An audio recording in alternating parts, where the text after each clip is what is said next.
Hello दोस्तों। India दुनिया की सबसे बड़ी डेमोक्रेसी है। सबसे ज्यादा वोट यहां डलते हैं। और एक डेमोक्रेसी को फेयर बनाने के लिए, पारदर्शी बनाने के लिए, निष्पक्ष बनाने के लिए इलेक्शन कमीशन का बहुत जरूरी होता है। ठीक है।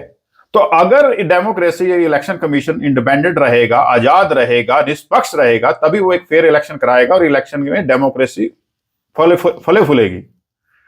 पर पिछले कुछ सालों में 2017 से स्टार्ट हुआ है ये कि इलेक्शन कमीशन को कमजोर किया गया। उसके मेनली तीन कारण हैं।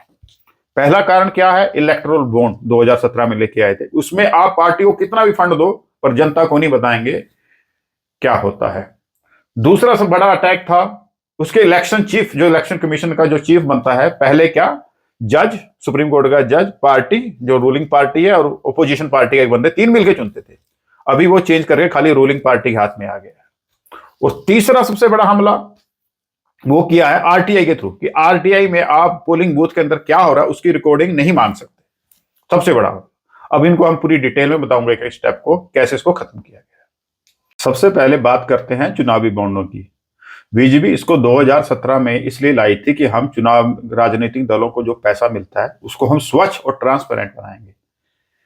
पर इससे हुआ क्या कि इससे जो राजनीतिक फंडों को, पार्टियों को फंड मिलता है वो गोपनीय हो गया है, जिसकी इंफॉर्मेशन, जिसकी सूचना जनता को, मतदाताओं को नहीं मिलती है। 2018 से लेके 2023 तक बीजेपी को 8,000 करोड़ के फंड मिले हैं, जो कि टोटल जितनी सरकारों को, देश की जितनी पार्टियां पूरे को मिलने का आधा से ज्यादा शेयर बीजेपी को मिला है। और इसकी सूचना जनता या मतदाता को नहीं पता है कि कौन सी कंपनी ने या कौन सी बंदा। आते हैं हम इलेक्शन कमीशन के चीफ के चुनाव के तरीके का चेंज कर देना। पहले क्या होता था 2023 से पहले, कि पहले जो इलेक्शन कमीशन का जो चीफ होता है, जो मेन बड़ा बंदा होता है इलेक्शन कमीशन का, उसका चुनाव प्रधानमंत्री, विपक्ष का नेता और सुप्रीम कोर्ट का जज तीनों मिलकर करते थे। तो उन्होंने 2024 के इलेक्शन से पहले बीजेपी ने क्या किया, उन्होंने सुप्रीम कोर्ट के जज को हटाकर उसकी जगह प्रधानमंत्री और एक यूनियन मिनिस्टर और एक ओपोजिशन का लीडर। अगर आप ही सोचिए, अगर 3 वोटों में से 2 वोटें रूलिंग पार्टी जो बीजेपी का, प्रधानमंत्री बीजेपी का, यूनियन मिनिस्टर बीजेपी का हुआ, तो 3 में से 2 आदमी तो जिसको चाहें तो उसको वोट करेंगे। एक वोट की कोई वैल्यू नहीं होती। तो वो अभी इलेक्शन कमीशन का जो चीफ है वो रूलिंग पार्टी अपने हिसाब से चुन सकती है, और जो मेरे से चुन के आया तो वो मेरे खिलाफ हो सकता है क्या?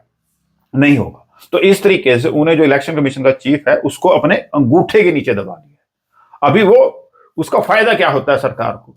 सरकार को फायदा होता है कि जैसे इन्होंने पिछले इलेक्शनों में देखा है कि इलेक्शन की डेटें तय करना, कहां कितना होना, बीजेपी ने जिस हिसाब से जो इलेक्शन की तारीखें डिसाइड होती हैं, जो इलेक्शन में अगर जो हेट स्पीच है, जो उसके इलेक्शन का रूल होता है, तो वो बीजेपी को ही पक्ष रख रहा है हर पास में। तीसरा है आरटीआई से बाहर वीडियोग्राफी को निकाल देना, जो तीसरा है। पहले क्या होता था कि आप, अगर आपको लगता है कि इस पोलिंग बूथ में कोई गड़बड़ हुई है, तो उसके अंदर जो सीसीटीवी कैमरा लगा है तो उसकी रिकॉर्डिंग जनता देख सकती थी कि यहां पर क्या गड़बड़ हुई है, उसका अधिकार था।